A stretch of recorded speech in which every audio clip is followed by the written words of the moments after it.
Welcome to wild wolf channel. నేను మీ Prashanth. So ప్రస్తుతం మనం చూసుకున్నట్లయితే కనుక అల్పిరిలో ముంతాజ్ హోటల్ అనేది ఇప్పుడు చాలా ఫేమస్గా మారింది, అంటే చాలా వైరల్గా మారింది. సో అసలు దీని వెనకాల ఏం జరుగుతుంది ఏంటి అనేది దీని గురించి మాట్లాడేందుకు అయితే ప్రస్తుతం మనతో పాటు senior journalist doctor Durga Vadlamani గారు అయితే మనతో పాటు ఉన్నారు. నమస్తే అండి. నమస్తే అండి. సో అసలు ఏంటి అల్పిరిలో ముంతాజ్ హోటల్ అండ్ దీని వెనకాల మన చంద్రబాబు నాయుడు గారు, అదేవిధంగా మన వైఎస్ జగన్ గారు, సో వీళ్ళిద్దరి మధ్యలో అసలు ఏం జరుగుతుంది అండ్ అసలు ఏముంది? చంద్రబాబు నాయుడు గారికి ఏం సంబంధం లేదండి. చంద్రబాబు నాయుడు గారు ఒక సదుద్దేశంతో 25 ఎకరాల భూమిని దేవలోకం అనే ఒక ప్రాజెక్ట్ కట్టాలని, అంటే దేవతలకు సంబంధించి మనకందరికీ కూడా అంటే ఒకే చోట అన్నీ ఉండాలి. మీకు గుర్తుందా, తెలంగాణలో హైదరాబాద్లో ఉంది మనకి సురేంద్రపురి అని, కుందా సత్యనారాయణ గారు ఒకప్పుడు కట్టారు.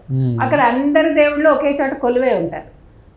అంటే ఆ కాన్సెప్టా కాదా ఎగ్జాక్ట్ మనకు తెలియదు, కానీ సుమారుగా ఆ రకంగానే ఇక్కడ కూడా మొత్తం అందరి దేవుళ్ళు ఒక చోట వచ్చేలాగా దేవలోకం అనే ఒక పేరుతోటి ఒక ప్రాజెక్ట్ ఆయన మొదలుపెట్టారు. కానీ అన్ఫార్చునేట్లీ ఏమైందంటే జగన్మోహన్ రెడ్డి గారు ఒక్క ఛాన్స్ అని చెప్పి ముఖ్యమంత్రి అయిపోయాడు. కొన్ని అయిపోయిన వాడు తిన్నగా ఉన్నాడా, హ్యాపీగా తన పని తను చేసుకోకుండా అదో ఈ టీటీడీ విషయంలో వేలు పెట్టాడు. ఈ 25 ఎకరాలు కేటాయిస్తే ఒక మంచి ప్రాజెక్టు కోసం ఆ ప్రాజెక్ట్ రద్దు చేసేసి 5 ఎకరాలు పక్కకు పెట్టి 20 ఎకరాలు 90 ఏళ్ల లీజుకి ముంతాజ్ హోటల్ పేరుతోటి ఇచ్చేసాడు. ఈ ముంతాజ్ ఎవరు? యాక్చువల్గా ఇది ఒబెరాయ్ వాళ్ళది ఒక ప్రాజెక్ట్ అనమాట. అంటే వాళ్ళ యాన్సిలరీ కింద చెప్పుకోవాలి మనం. మెయిన్ ఒబెరాయ్ అయితే ఒబెరాయ్ కిందకి ఇది వస్తుంది. అయితే అసలు ఇప్పుడు అక్కడ స్వాగత తోరణాలు వెలిసాయి. ముంతాజ్ అంటే టీటీడీ భక్తులకి ముంతాజ్ హోటల్ స్వాగతం పలుకుతోంది. ఓకే, ఇది ఎంతవరకు సబబు? ఇప్పుడు మీరు వెళ్ళి ఒక మస్జిద్ దగ్గర వెంకటేశ్వర స్వామి లేదా ఒక శ్రీనివాసుడి హోటల్ తరఫున అల్లా భక్తులందరికీ స్వాగతం అని పెడితే ఆ పెట్టినవాడు ఉంటాడా? ఇంకా గొడవలు కాదు, పెట్టినవాడు ఉంటాడా? గొడవల తర్వాత మనిషి ఉంటాడా? మీరు ఒక చర్చి దగ్గరికి వెళ్ళి, ఒక మెదక్ చర్చో లేకపోతే ఇంకో చర్చో, అక్కడెక్కడది మనకి గుణదల ఒక చర్చ్ ఉంది, అలాంటి చోట్లకి వెళ్ళి మీరు అంటే క్రీస్తు భక్తులందరికీ వెంకటేశ్వర స్వామి తరఫున స్వాగతం అని పెట్టండి ఒకసారి. నిప్పులు మండిపోతాయి అంతే. ఇంకా అప్పుడు నిజమైన బ్లేజ్ వాడేంటో అప్పుడు చూస్తాం మనం.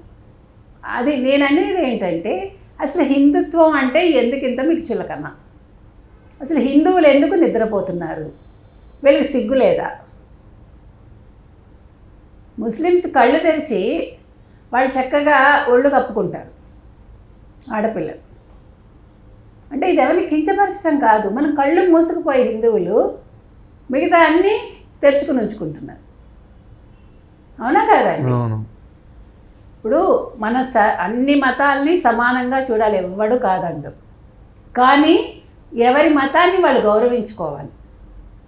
ఇక్కడ అదే జరిగింది. జగన్మోహన్ రెడ్డికి ఏం పోయింది? క్రిస్టియను, వాళ్ళకేం బాధ? 90 ఏళ్ల లీజు, అది కట్టడానికి 4 సంవత్సరాలు పడుతున్న హోటల్ అంటే 94 సంవత్సరాలకి లీజ్కి ఇచ్చాడు. ఇప్పుడు అది 10 లక్షలు అనుకోండి, దాన్ని ఒక మినిమంగా ఇచ్చేసాడు అనాకానికి. అంటే 1500 మందికి ఉద్యోగం వస్తుందని చెప్పాడు. ఇప్పుడు వరకు హోటల్ అయిపోయిందా? 4 ఏళ్లలో పూర్తి చేయాలని ఇచ్చావు నువ్వు వెళ్ళిపోయి అప్పుడే 6 నెలలు, 5వ నెల ఇది, 5.5 సంవత్సరాలు అయినట్టేగా. అంటే ఇందులో వాళ్ళకి సంబంధించిన వాళ్ళకి లేకపోతే జగన్మోహన్ రెడ్డి బినామీలకి వాటా ఉంది. ఇప్పుడు దీన్ని టీటీడీ ఏం చేయాలి?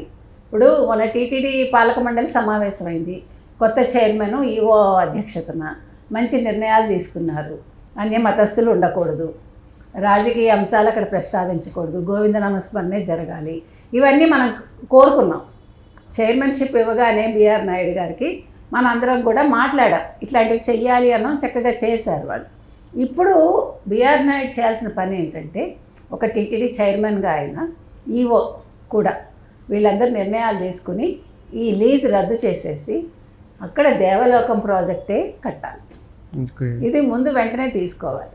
అయితే జగన్మోహన్ రెడ్డి చేసిన ఇలాంటి తప్పిదాలకి జగన్మోహన్ రెడ్డి మీద ఎటువంటి చర్యలు తీసుకుంటారు? అది చాలా అవసరం. ఎందుకంటే ఒక ముఖ్యమంత్రి వస్తారు, ఒకటి చేస్తారు, ఇంకొకళ్ళు వస్తారు, అతని కులాన్ని బట్టో లేకపోతే అతని మతాన్ని బట్టో దాన్ని మార్చేస్తాను, మా వాళ్ళకి ఇస్తాను అంటే కుదరదు. అలాంటి నిర్ణయాలు తీసుకోకుండా ఒక మతానికి సంబంధించిన స్థలం ఏదైతే ఉందో ఆ మతస్థులకి సంబంధించినవి అక్కడ కట్టాలి. అన్య మతస్థులకి అక్కడ మీరు దారి ఇవ్వకూడదు, చోటు ఇవ్వకూడదు, ఇట్లాంటి చట్టాలు తీసుకురండి. ముందు దీని మీద దృష్టి పెట్టాలి. బీజేపీ నిద్రపోతుందా? అందుకని కూటమి ప్రభుత్వానికి ఇవాళ మనం చెప్తున్నాం, సార్ ఇలా ఎక్కడెక్కడ జరిగినా మొత్తం ఆంధ్రప్రదేశ్లో మీరు దృష్టి పెట్టండి, దీని మీద చర్యలు తీసుకోండి. ముఖ్యంగా ఇప్పుడు ఈ ముంతాజ్ హోటల్ ఏదైతే ఉందో వాళ్ళ లీజ్ ఖచ్చితంగా వెంటనే క్యాన్సిల్ చేసేయాలి.